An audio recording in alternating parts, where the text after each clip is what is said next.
of not sort of growing in the way that their soul wants to or needs to. And then they're often counseled by their guides and master sort of guides who will say, this we need to figure this out, or it's just not, earth life isn't the place for you.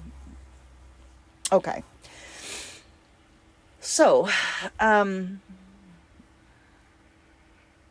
this card of victory, this Six of Wands, leads into, faces, moves toward the Nine of Cups. Now, again, cups are the feelings cards. They're very much about love and relationship and connection. You can see that this drape here, this tablecloth, that's on the table on which the cups sit is blue, and it mimics water. Look above it at the Eight of Cups. It's the water that talks about connection and connection to the non-physical world and intuition and the psychic and understanding, sort of from whence we came, right?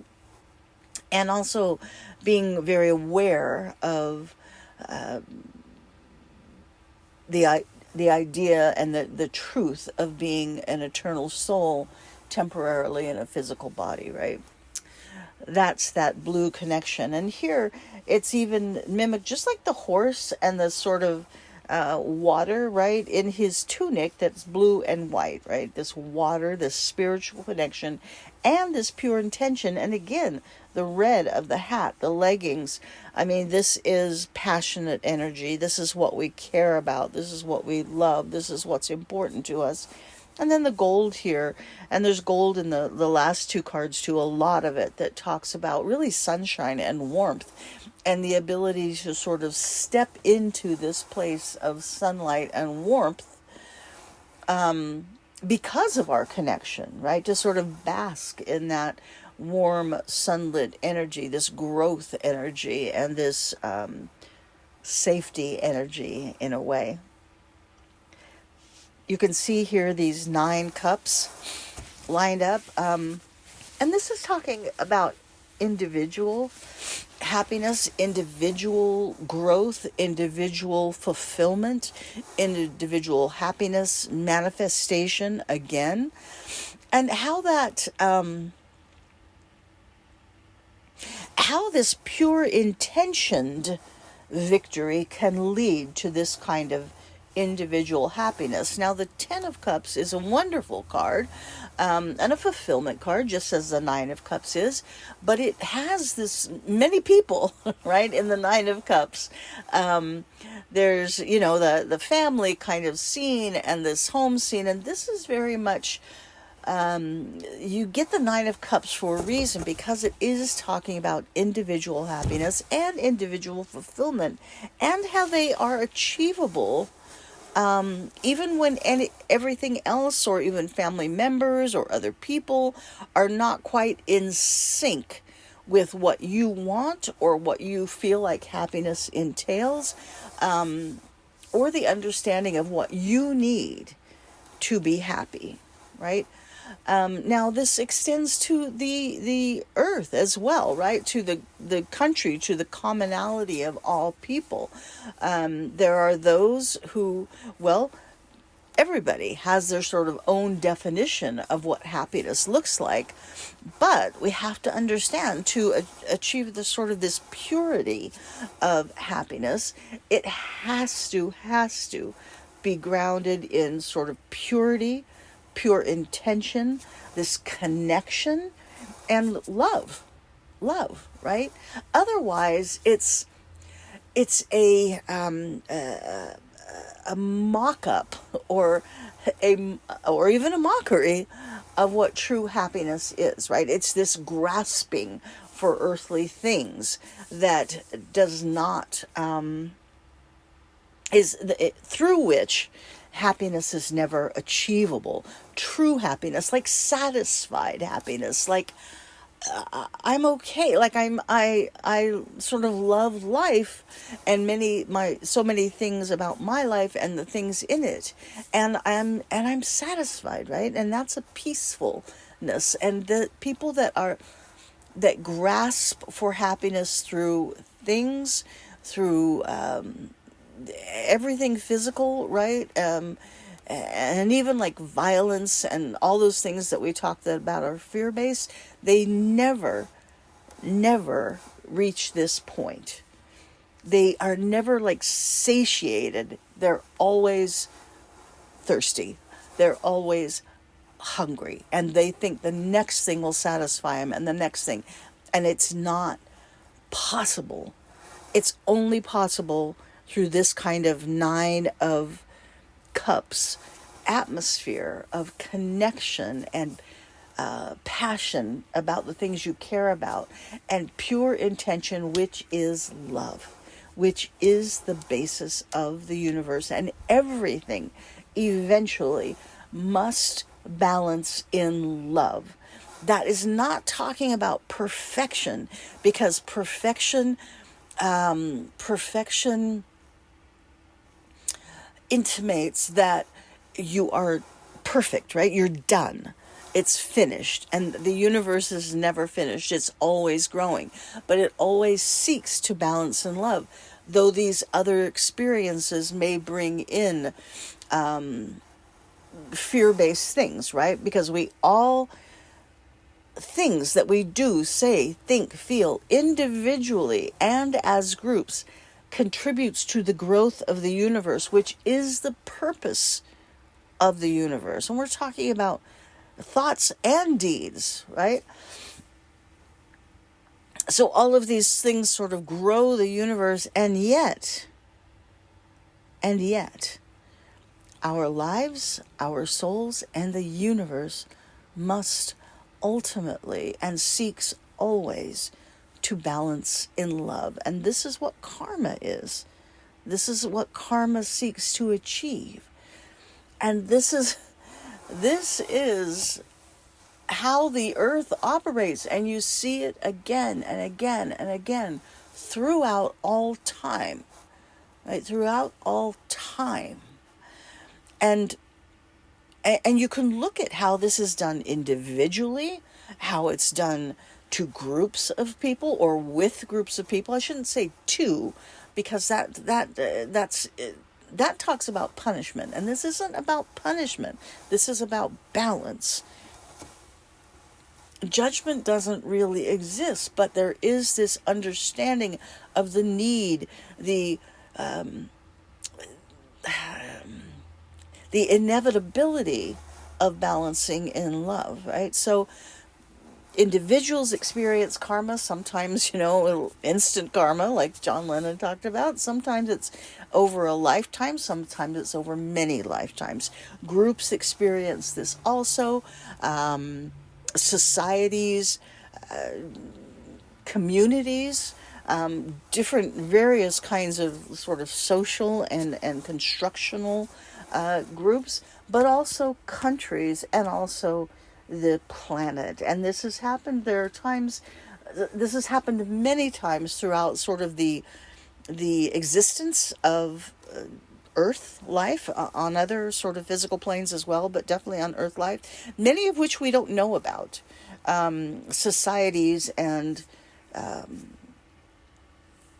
instances of sort of this spirits coming to this sort of experiment on the earthly plane.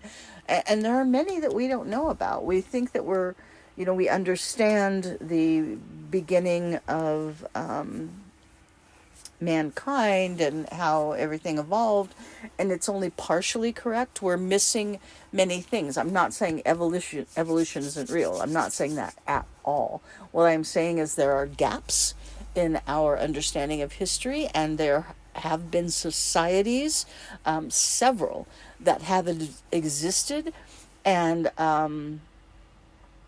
fallen and given way to rebirth of new societies. We're not like that desperate right now. This isn't happening right now to that point of the complete falling away of society, but there is this push. We've been going through this push toward fear, right? These fear-based things. and then this push back toward more spiritual things, back and back and forth for hundreds of years. And there is this push now to sort of,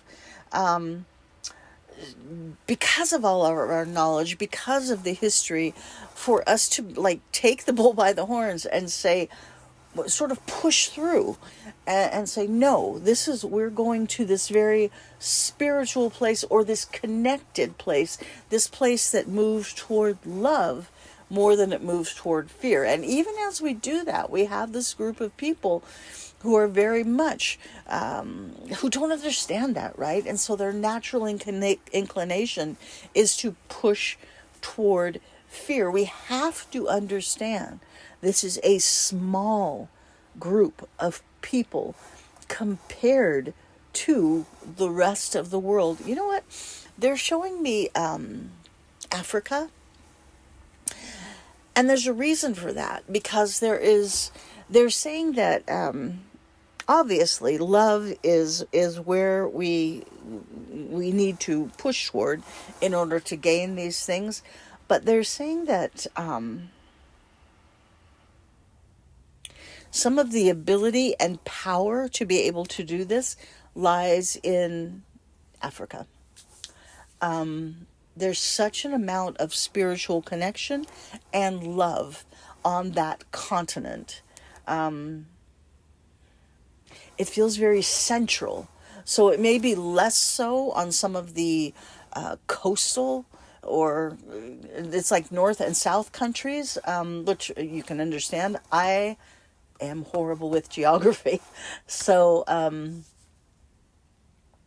but obviously I know like where Egypt is, I know where South Africa is, but they are showing me more centralized. It's important for us to support, but also reach out to, and almost like study or listen to people there in that continent. There are other places too, where there are these very strong pockets of connectivity and spirituality. But here it's more, it's wider, it's more prevalent in so many places.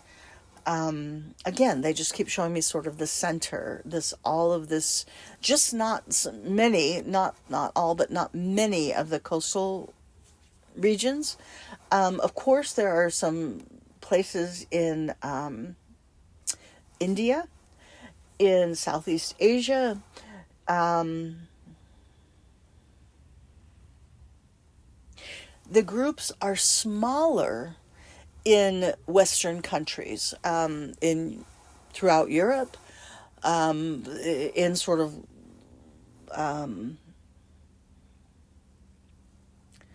Scandinavia, Russia, all of the sort of former Soviet area, the United States, Canada, many groups, but they're small, that not even like a whole community, these small groups, important, but smaller. Mexico is Mexico is different even from Central and South America. Stronger connection in many of the areas there. Also in Central America, I think maybe it's just such a smaller area. South America feels very sort of hit and miss. Yes and no. There are enclaves, again, like the United States and Europe, these small enclaves, but there's a lot of disenchantment there among people. But it's been so many of the areas there have faced so many struggles, and a lot of people, like the United States and in some areas of Europe, a lot of people who are more grounded in fear than love. This is also true of South America, so there are these enclaves. It's interesting because the way they show it is like in Africa, there have been so many difficult people, sort of strong arm kind of people, but it has caused people not involved in that to become more spiritual, more attached to this communication and each other. There's very much this feeling of love there. In the United States especially, but also in Europe and also in like Russia and in China, some places like that. I mean, it feels like the same kinds of people exist and maybe on different terms, but we're seeing it right now with the leadership like of the United States.